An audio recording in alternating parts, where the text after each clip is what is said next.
Irmãos, que a graça e a paz do nosso Senhor e Salvador Jesus estejam sobre vocês, sobre a sua vida, sobre a sua casa, sobre a sua família. Graças ao Senhor, nós estamos reunidos aqui, ainda de forma virtual, mas o nosso encontro público, ele está cada dia mais próximo. Logo, nessa semana, você já deve ter mais novidades sobre isso. Não fique aflito, não fique angustiado por conta disso. A igreja, em momento algum, parou. Nós apenas estamos aqui em uma forma de ser igreja diferente.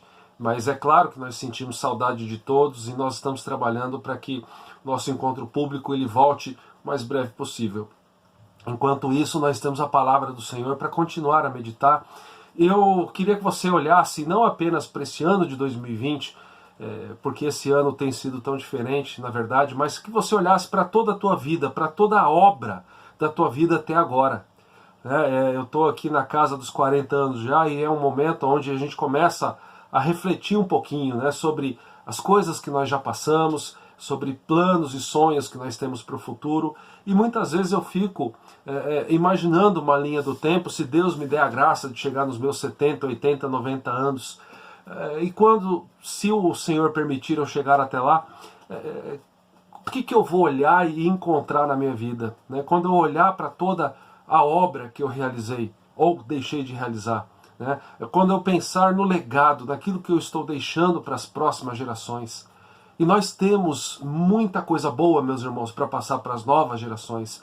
Pode ser que você pense assim, não, pastor, eu não tenho, porque você está olhando para o foco errado, mas nós temos o conhecimento da palavra de Deus, nós temos o conhecimento do Altíssimo, a sabedoria que vem dele para nós, a sabedoria que de fato nos capacita a pensar sobre a eternidade, sobre vida com o Senhor, a capacidade que nos faz refletir sobre vida espiritual, não apenas vida física, vida eterna.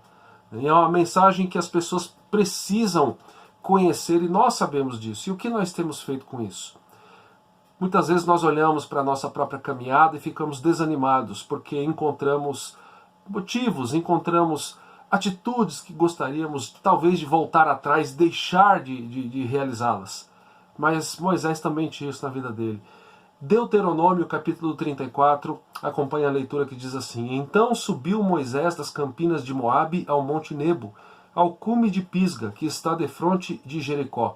E o Senhor lhe mostrou toda a terra de Gileade até Dan, e todo o Naphtali e a terra de Efraim, e Manassés, e toda a terra de Judá até o mar ocidental. E o Neguebe e a campina do vale de Jericó, a cidade das palmeiras até Zoar. Disse-lhe o Senhor: Esta é a terra que, sob juramento, prometi a Abraão, a Isaque e a Jacó, dizendo: À tua descendência a darei, e te faço vê-la com os próprios olhos, porém não irás para lá. Assim morreu ali Moisés, servo do Senhor, na terra de Moabe, segundo a palavra do Senhor. Este o sepultou num vale, na terra de Moabe, defronte de Bet-peor, e ninguém sabe até hoje o lugar da sua sepultura. Tinha Moisés a idade de 120 anos quando morreu. Não se lhe escureceram os olhos, nem se lhe abateu o vigor. Os filhos de Israel prantearam Moisés por 30 dias nas campinas de Moabe. Então se cumpriram os dias do pranto do luto por Moisés. Josué, filho de Num, estava cheio do espírito de sabedoria, porquanto Moisés impôs sobre ele as mãos. Assim os filhos de Israel lhe deram ouvidos e fizeram como o Senhor declarara a Moisés. Nunca mais se levantou em Israel profeta algum como Moisés, com quem o Senhor houvesse tratado face a face, no tocante a todos os sinais e maravilhas que, por mandado do Senhor, fez na terra do Egito, a Faraó, a todos os seus oficiais e toda a tua terra, e no tocante a todas as obras de sua poderosa mão, e aos grandes e terríveis feitos que operou Moisés à vista de todo o Israel. Pois é, meus irmãos, nós temos aqui o relato da vida de Moisés. E eu gostaria de trazer à nossa memória alguns fatos da sua vida. Não vou trazer todos, porque senão nós ficaríamos aqui horas falando sobre tudo o que Moisés fez, mas só a título de lembrança, algumas questões que Moisés realizou na sua vida. Quando você lê Êxodo capítulo 2, verso 11, até o capítulo 3, mais ou menos lá pelo verso 22, você conhece a história de Moisés matando ali um egípcio e fugindo. né? Talvez uma atitude que, se ele pudesse voltar atrás, ele deixaria de fazer, né? Quando você continua a leitura, né, já a partir do capítulo de número 3 de Êxodo, você percebe que este mesmo homem que cometeu este ato impensado, talvez ele deixou ali o sangue ferver, como nós costumamos dizer, né, talvez na hora do nervoso ele agiu assim, matando um egípcio que estava ali espancando um outro homem, né, ele é chamado por Deus a liderar o povo do Senhor. Olha só o que diz Êxodo 3, versos 11 e 12. Então disse Moisés a Deus: quem sou eu para ir a Faraó e tirar do Egito aos filhos de Israel, quando o Senhor chama para essa incrível, para essa gigantesca tarefa? Verso 12, Deus lhe respondeu: eu serei contigo, e este será o sinal de que eu te enviei. Depois de haveres tirado o povo do Egito, servireis a Deus neste monte. É muito interessante a gente perceber isso. Moisés, em outras passagens, ele vai dizer: eu não sei o que falar, eu sou ruim, né, de dicção, eu não tenho condição, Senhor, de fazer isso. Mas Deus, ele lhe assegura: mas Moisés, eu serei contigo, eu serei aquele que vai falar através de você. Você é um instrumento e você precisa lembrar que eu estou com você. Um outro fato muito interessante, que é muitas vezes lembrado até nas histórias das crianças, é a passagem de Moisés junto com o povo, ali como líder de Israel, pelo meio do Mar Vermelho, em Êxodo 14. Interessante também a gente lembrar que no capítulo 20, né, deste livro de Êxodo, Moisés ele recebe de Deus os 10 mandamentos. Né? Nós meditamos muito neste texto, é um texto tão propício, tão necessário até hoje para nós. E ainda quando você olha em Números capítulo 20, você percebe este mesmo homem irritando o Senhor ali, né, no contexto das águas de Meribá. Números 20, melhor dizendo, versos 12 e 13, o texto diz assim: mas o Senhor disse a Moisés e a Arão: visto que não crestes em mim para me santificardes diante dos filhos de Israel, por isso não fareis entrar este povo na terra que lhe dei. São estas as águas de Meribá, porque os filhos de Israel contenderam com o Senhor, e o Senhor se santificou neles. A mensagem que nós temos aqui para refletir nesta questão aqui onde você está assistindo este vídeo é apenas uma, né? Qual o legado que nós deixaremos, né, às pessoas que convivem conosco, aos nossos filhos, aos nossos sobrinhos, às crianças da igreja, né, aos jovens, né, que são aí mais jovens do que nós e que estão aí na fase de aprender sobre a palavra do Senhor, que estão tendo a oportunidade de aprender ou não. Você há de lembrar comigo que a palavra do Senhor diz que ela deve ser pregada, e quem irá pregar essa palavra? Nós, Igreja de Jesus, meus irmãos, nós temos este grande privilégio, o chamado do Senhor Jesus de sermos discípulos e fazermos discípulos dele. E quando nós olhamos para a vida de Moisés, nós entendemos um homem que ele foi grandemente usado pelo Senhor. Mas eu quero dizer para você que o Senhor quer usar a sua vida da mesma maneira.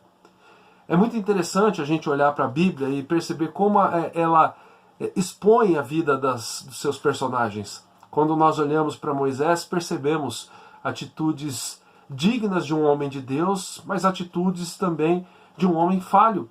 Quando ele irrita o Senhor na passagem que nós lemos agora em Números 20, quando ele mata um egípcio, quando ele deixa o seu sangue falar mais alto, o seu nervo, né, a sua sensação de justiça própria, de fazer justiça com as próprias mãos.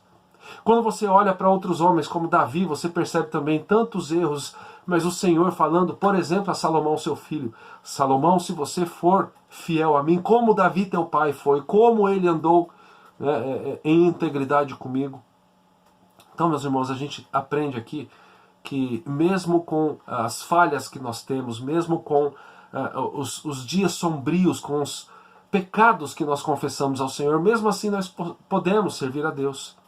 Mesmo assim, o Senhor tem uma grande obra para fazer através das nossas vidas, e a gente precisa fazer esse exercício de sair um pouco do foco da história. Muitas vezes nós vivemos como se nós fôssemos o foco principal, a pessoa mais importante do mundo. Quando que nós agimos assim? Agimos assim quando nós pensamos tão somente nas nossas próprias necessidades. Nós vivemos em um mundo que ele parece que foi afetado não apenas pela Covid-19, mas por outros vírus também, talvez o vírus do consumismo, nós falamos tanto sobre isso. O vírus do consumismo, que vai dizer o seguinte: você é feliz a partir daquilo que você tem. Saiu o iPhone novo, você precisa ter ele, senão você tá por fora, né? Senão você está ultrapassado, né? Saiu um carro modelo novo, eu tenho que trocar. Muitas vezes o seu carro está bom, mas aí você tem que trocar, e muitas vezes nós fazemos dívidas em cima de dívidas, porque nós precisamos mostrar para as pessoas que estamos aí sendo atualizados, que a nossa vida está prosperando. Ao mesmo tempo, nós deixamos de pensar que o Senhor se revelou a nós, que Ele tem um propósito para a nossa vida. Porque Ele tem um chamado para cada um de nós. E talvez, quando nós refletimos acerca desse chamado, nós ficamos com o mesmo medo de Moisés, dizendo: mas Senhor, o Senhor tem certeza. E o Senhor, Ele diz repetidas vezes para nós: sim, eu estou com você, como no texto aqui de Êxodo capítulo 3, verso 12. Eu serei contigo. Você tem dúvida, meu irmão, que Deus é contigo? Que Ele está com você? Você tem alguma dúvida de que o Senhor, Ele tem um desejo, né, que está relacionado com a tua vida? Ele tem um propósito para a tua vida? Você tem convicção de que Ele entrou na sua história porque Ele quer te usar? Ele não entrou na sua vida, Ele não entrou na minha vida simplesmente para que a gente possa sentar no sofá, tomar uma limonada e dizer: agora eu estou salvo. Eu estou dentro do ônibus indo para a cidade celestial. E os outros, cada um com seus problemas. Esse é o vírus do egoísmo, que diz o seguinte: o meu já está reservado, o meu lugar está ali guardado. Mas cada um trabalhe por si mesmo. No reino do Senhor as coisas não são assim. Moisés, ele poderia usufruir ali de uma vida muito próxima, né, à família do rei do Egito. Mas ali ele escolhe olhar para a família do Senhor, para a igreja, né, para a família estendida, para a família da fé. E ele escolhe ser abençoador ali através da sua vida. Da mesma maneira, nós também devemos ser. E eu queria enfatizar aqui alguns poucos aspectos da vida de Moisés nesse texto. Quando você olha para o verso de número 5, o texto diz que ali morre Moisés, servo do Senhor. Servo do Senhor. Esse termo aqui, isso é enfatizado aqui na sua morte, para dizer o seguinte: Moisés foi fiel à proibição de entrar na terra, né? E isso não o separou da presença de Deus. Porque se você olhar o texto, o versículo completamente anterior, o verso 4, disse o Senhor: esta é a terra que sob juramento eu prometi a Abraão, a Isaque e a Jacó, dizendo: a tua descendência darei. Eu faço vê-la com os teus próprios olhos, porém não irás para lá. É interessante que no verso seguinte tem essa expressão: assim morre ali Moisés, servo do Senhor. Ou seja, a negativa que Moisés recebe de Deus, de não entrar na terra prometida, algo que para ele deve ter sido muito difícil, algo que, se não fosse a graça de Deus, talvez fizesse com que esse homem se balançasse tanto, desanimasse, entrasse em uma depressão profunda e dissesse: então também eu não quero saber de andar com Deus. Mas não, logo no verso seguinte a esta negativa, o texto nos diz que ele ali era um servo do Senhor. Um homem que andava com o Senhor, um homem que ele não perdeu ali a intimidade com Deus. E é muito interessante, um comentarista falando ainda acerca desse texto, falando de Moisés, ele diz o seguinte: Moisés era um profeta, né, mas em seu epitáfio, aqui talvez do verso 10 para frente do texto, não é seu conhecimento de Deus que é enfatizado, mas é o conhecimento que o Senhor tinha de Moisés. Olha que interessante. Deus o havia buscado e indicado para uma tarefa especial. Ao longo dos anos, o relacionamento se tornou íntimo, de maneira que, para os israelitas que conheciam Moisés, era evidente que a sua mais elevada comunhão era com Deus. Assim, em seu epitáfio, escrito em um livro porque seu túmulo não era conhecido, o íntimo conhecimento que Deus tinha de Moisés foi o mais notável memorial do homem que havia partido. Sabe qual foi o legado, a herança que Moisés deixou? A expectativa, né, para mim e para você, de termos uma vida de intimidade com o Senhor, assim como ele tinha. Meus irmãos, da mesma maneira que esse Senhor, esse Deus tão bondoso, tinha intimidade, tinha conhecimento acerca da vida de Moisés, ele tem das nossas vidas. Muitas vezes, né, por falta desta convicção, da convicção de que o Senhor tem uma obra para nós, muitas vezes pela convicção que nós temos de olhar de forma imediatista para as questões que nós estamos enfrentando. Pegue esse ano de 2020, tem pessoas que não falam em outra coisa a não ser da Covid. Eu não quero aqui menosprezar, eu não quero aqui entender que isso é uma doença passageira. Não, milhares e milhares de pessoas perderam a vida por conta disso. Mas a vida é muito maior do que isso. E para nós cristãos, o entendimento que devemos ter é de que a vida é muito maior do que isso. Porque a Covid, ela elimina a vida física, mas a Bíblia nos deixa muito claro que existe ainda a questão da nossa eternidade. Onde passaremos a eternidade? Meus irmãos, a eternidade não é igual ao final de um filme. Muita gente imagina dessa maneira. Sabe quando você está assistindo um filme e de repente acaba e vem os créditos e fica aquela tela preta? Muita gente imagina que no final da vida a gente vai ficar eternamente vivendo uma tela preta. Ou estaremos com Deus ou estaremos nas garras do diabo. Tem até uma música sertaneja que diz: quem não for filho de Deus está na unha do capeta. Quem gosta de sertanejo, quem gosta de música caipira vai lembrar disso. E eles cantam assim com um tom de brincadeira, mas é algo muito sério, algo muito verdadeiro. Quem não está com Deus está ainda nas garras do inimigo e passará a eternidade ali. Então eu estou colocando essas questões aqui porque eu e você, como discípulos de Jesus, ao mesmo tempo que temos que ter a nossa precaução, ao mesmo tempo que nós valorizamos a vida a ponto de estarmos afastados dos nossos encontros presenciais para preservar a nossa saúde, e quando retomarmos os nossos cultos, teremos ainda cuidados, nós temos o cuidado, mas com um entendimento ao mesmo tempo que a vida é muito maior do que esses pequenos e poucos anos que nós passamos aqui, neste planeta. Nós estamos lidando com eternidade. Moisés aqui, ele é eterno, Moisés está com o Senhor. O livro foi escrito há mais de 2000 anos atrás. Talvez aí há mais de 3000 anos atrás, o livro de Deuteronômio. Mas o que acontece, o que ocorre, é que o Senhor ainda tem o conhecimento do seu servo Moisés e tem a convicção de que eles estão unidos, de que eles estão juntos. Um homem que teve na sua caminhada dias difíceis, um homem que teve arrependimentos, um homem que, se pudesse voltar atrás, voltaria para deixar de matar aquele egípcio, talvez para ter uma postura diferente ali na questão das águas de Meribá, para não irritar o Senhor. Um homem que provavelmente caminhou anos e anos com a frustração de saber que a terra que o Senhor prometeu a Abraão, Isaque e Jacó, a terra para a qual o Senhor estava direcionando o seu povo, ele não poderia entrar. De fato, ele não entrou. Ele morre antes do povo alcançar a terra prometida. O texto faz menção a Josué no verso 9. Josué vai liderar o povo para, de fato, alcançar essa terra.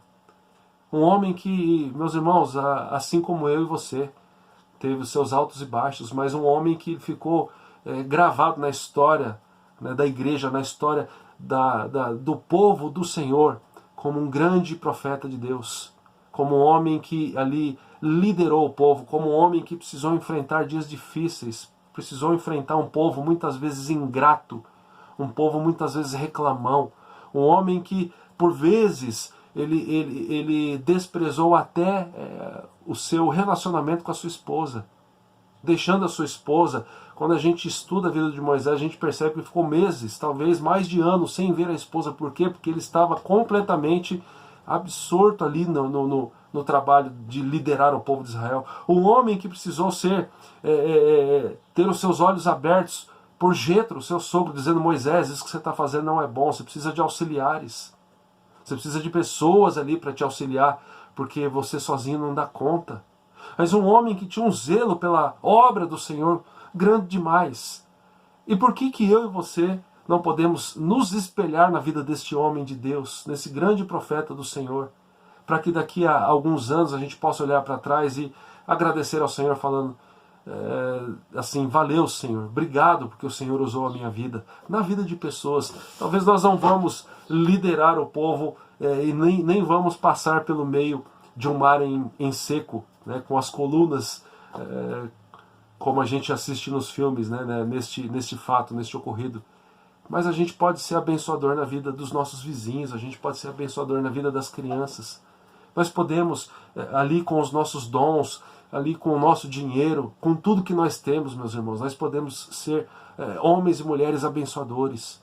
Nós podemos ali na academia onde nós frequentamos, ali na pizzaria, ali olhando para a mesa, né, no nosso trabalho, para quem está sentado do nosso lado.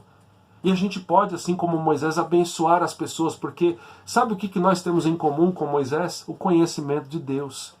E tem a convicção de que o Senhor tem o conhecimento de quem nós somos. Moisés era um profeta. Deus o havia buscado e indicado para uma tarefa especial. Ao longo dos anos, o relacionamento se tornou íntimo, de maneira que para os israelitas que o conheciam, era evidente que a sua mais elevada comunhão era com Deus. Você já imaginou o que Deus pode fazer a partir do momento em que você disser o seguinte, em oração: Senhor, eu quero na minha vida essa mesma intimidade com o Senhor, a mesma intimidade que Moisés tinha? Você já imaginou como você pode ser abençoador quando, ao invés de ficar simplesmente preocupado com questões que são passageiras, tivermos os olhos voltados para a eternidade, né, para a oportunidade das pessoas conhecerem o Evangelho que liberta, o Evangelho que nos livra das cadeias do pecado, o Evangelho que revela a vida, a morte e a ressurreição de Jesus, e que nisso, nessa história, nós somos novas criaturas e somos mais do que vencedores nele, por mérito dos meios dele, Jesus Cristo. Você já imaginou pessoas sendo abençoadas através da operação de Deus na sua vida, para que elas sejam abençoadas? Ou seja, você sendo ali um instrumento do Senhor, que ao final das nossas vidas nós sejamos lembrados por isso, assim como Moisés, que foi uma bênção como líder do povo de Israel, que eu e você sejamos bênção na vida de algumas pessoas, se o Senhor permitir, de várias pessoas, para que através de nós, né, as pessoas conheçam o Evangelho da salvação em Cristo Jesus nosso Senhor. Moisés tinha os seus altos e baixos, eu tenho os meus, você tem os seus, eu tenho certeza disso. Mas o Senhor te conhece profundamente, meu irmão, minha irmã. O Senhor sabe das tuas qualidades, sabe das áreas que precisam mudar na tua vida, sabe disso tudo na minha vida também, eu tenho plena consciência e convicção disso. E juntos, caminhando juntos, sendo instruídos na palavra do Senhor, como é desejo do Senhor, estamos caminhando para ter essa intimidade cada vez maior com Ele. Que a gente possa entender que o nosso maior privilégio, que o nosso bem maior é o Senhor, assim como Davi registra no Salmo de número 16. O Senhor é o meu maior tesouro, o Senhor é o meu bem maior. Outro bem eu não possuo senão a ti somente. E que nós sejamos usados para que pessoas sejam abençoadas, que nós sejamos, né, o Davi dos nossos dias, o Moisés dos nossos dias. Que nós sejamos abençoadores para que as pessoas entendam que há vida após a morte, e vida após a morte somente em Cristo Jesus nosso Senhor. Pai de amor, de graça e de misericórdia, louvado e engrandecido seja o teu nome. Nós somos o teu povo falho, povo que ainda comete pecados. Em nome de Jesus, nos perdoa, renova a nossa vida, a nossa esperança, a nossa fé. E que o Senhor nos dê visão, ó Pai, visão do teu reino, para que não sejamos apenas pessoas imediatistas, pessoas consumistas, pessoas, ó Pai, preocupadas com bens materiais, com a posse cada vez maior de bens materiais, mas que tenhamos os olhos na eternidade, que tenhamos, ó Pai, a convicção de que a vida verdadeira ela está em Cristo Jesus, nosso Senhor. Que sejamos abençoados na vida da nossa família, na vida dos nossos amigos, por onde o Senhor nos colocar. Que a tua igreja continue forte, operosa, Deus, que ela continue dependente do Espírito Santo. E que assim as nossas atitudes agradem ao Senhor e a nossa vida seja uma vida que louve e engrandeça o teu nome, Senhor. Em nome do Senhor Jesus, com esta convicção, ó Pai, que precisamos dessa visão do reino do Senhor, é que nós oramos. Em teu nome, Senhor Jesus, amém e amém. Que a graça do nosso Senhor e Salvador Jesus, que o amor do nosso amado e eterno Pai, a comunhão e o consolo do Espírito Santo estejam sobre nós, hoje e para todo sempre. Amém e amém. Convido você a ler esse texto de Deuteronômio capítulo 34 e faça uma oração. Senhor, eu quero ser usado assim como Moisés foi. E que isso seja para a honra e glória do Senhor. Amém? Que Deus te abençoe.